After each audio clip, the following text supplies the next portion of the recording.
So I'm always a huge fan of video games and the levels at which they will go to display certain things, and it's a form of art to me. So I just wanted to speak my mind about certain things. I've been playing a lot of more Far Cry 5 just to get back into it because I kind of stopped that series when I didn't have as many subscribers.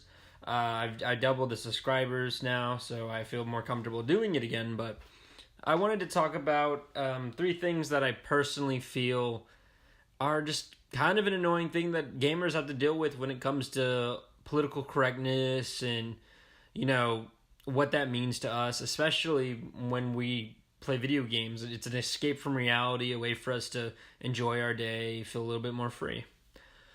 The first thing I wanted to say was to me video games are a form of art and expression. See, this creativity and the ability to show emotions was embedded in us. It's human nature to do that. We craft things that are both amazing, awe-inspiring, and so many magnificent levels. But then we also have these gruesome and horror-stricken pieces of display that are also able to captivate the soul. And I don't want to lose that when it comes to video games of all things. Like, that is a big fear of mine, is to lose that captivating, enticing art. It is an art. I mean, there's graphic designers, they spend hours upon hours motion capturing, getting the dialogue in. I mean, not every game's gonna be as expansive, but it's creating something. It's creating a whole world, and that's amazing. And I respect that. And I think that art does not need to be judged, especially not from the left wing, especially not from political correct people, not even conservatives, not even people on the right wing. I do not think that art deserves to be judged politically. It's not something that needs to be judged politically, and I stand by that. Far Cry 5 gets a lot of slack from the left wings, especially for it being, all American, real country, rural people. And me being from rural areas and living in Texas, I'm not, I'm not surprised by it, and I understand that it's the setting of the game. It's the setting. It's not everything. It's just a part of the game. And I'm not gonna let politics ruin something I'm not gonna let politics ruin a story that someone wrote out and wanted performed for my entertainment, which I paid for. Like, I'm playing this game for my own entertainment because I want to see the story that it holds. That's what I always liked about the Far Cry games. It's artistic, and they have these expansive stories throughout the series. And I wanted to convey my next point walking into this. For me, like, I played a little bit of Far Cry 2. I played Far Cry 3 many times, 4 and 5 so far. I haven't finished 5 yet, but to me, I know that when I'm starting off with this, Far Cry 1 was about a Spec Ops guy. I think it was Jack Carver. He gets on this island, and like there's these experiments, and there's all these horrible, grotesque things going on, and it's human experimentation and all that. And he's stopping that. It's a bit science fiction-y because it's it's a really old game. It came out on computers. It's a PC only release, and to me, it's like it's a topic that's hard to talk about, but it could happen.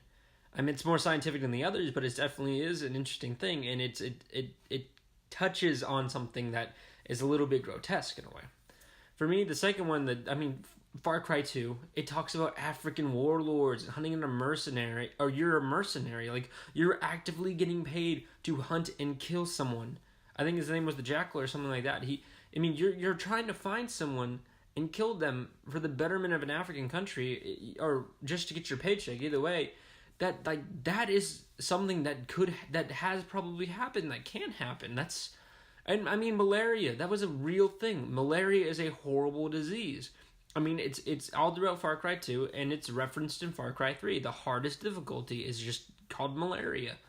Like, the hardest difficulty, literally, I remember it stated as whenever I was playing as a younger person, as a preteen, if you will. I remember reading it goes harder, it's worse than malaria. That's the reference to Far Cry 3. And Far Cry 3 wasn't any better. It had human trafficking. It talked about human trafficking. You were a victim of it. You were spotted and sent to an island where your friends were going to get sold into slavery. And it even alludes to sexual traffic, like sexual favors and human trafficking for that. Not even just labor or enslavement, but sexual enslavement. Like, to me, these games, like, they touch topics that are very real. Like, that's a very real thing. There are human traffickers in many countries, and it is horrible. And FarCry expresses that. It's a form of art. It shows the horrors and the dangers of a progeny of an organization that would do that to people. Like, it doesn't matter who you are. And Hoyt and Voss, they didn't care. Jason was some rich kid from California. They didn't care if he was from Southeast Asia. They took him as brothers. They took the friends they had, and they were going to sell them into slavery. And that's a very real thing for some people, that they will be sold like livestock. They are human trafficked. That is horrible. And I'm saying like a lot, but the Far Cry series, it does have real aspects of the world and the criminal empires that exist. Far Cry 4 talks about dictatorship and corrupted coups and regimes, and how even those that topple governments and replace them are not themselves good. You might topple a dictatorship only to build another dictatorship. It happens so often. We see it happen all the time. Just because a good example, Venezuela. Venezuela was doing very well with democracy. It went to socialism and dictatorship. It crumbled. And a lot of South American countries have done that. Middle Eastern, Asia. Hell, numerous Eastern European countries might have struggled with it before. It happens. It's a very real thing. And that's not anyone's fault, but it is true that it does happen. And I think that Far Cry 4 touched on that type of topic very well. I mean, having a native as the main protagonist, Ajay Gale. He was there to destroy a dictatorship and instill peace within the people. And both the leaders that he could fight for were both corrupt. The next thing I want to say is Far Cry 5, it's religious indoctrination to the extreme. It's a theocracy. It is religious freedoms being parodied into radicalism in the real world, just like many religious people have done to create organizations like that.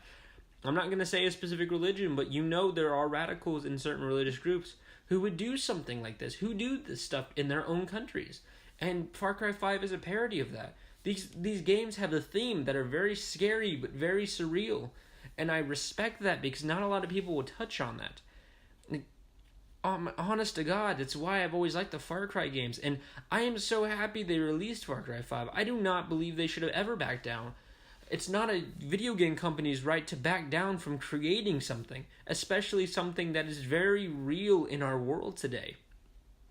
That's why I firmly stand behind the writers of the Far Cry series, 100%. And for me, the thing is, the next thing I gotta say is the third point I have here is, there's a proper rating for Far Cry. It's for adults. It's for people 17 and over.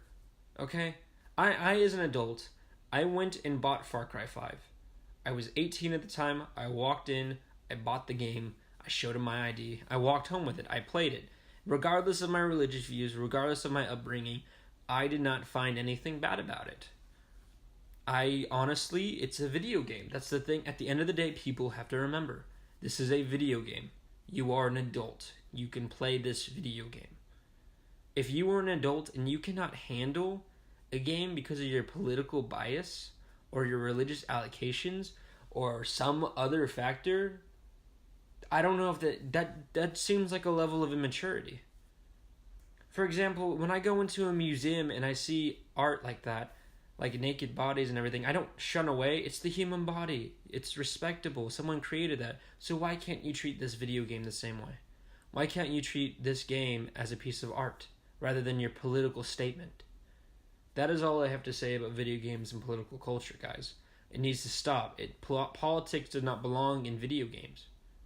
And to everyone watching, I want to say thank you. I really do appreciate it. You guys are awesome. You have a good morning, noon, afternoon, night, anywhere and everywhere. Bye.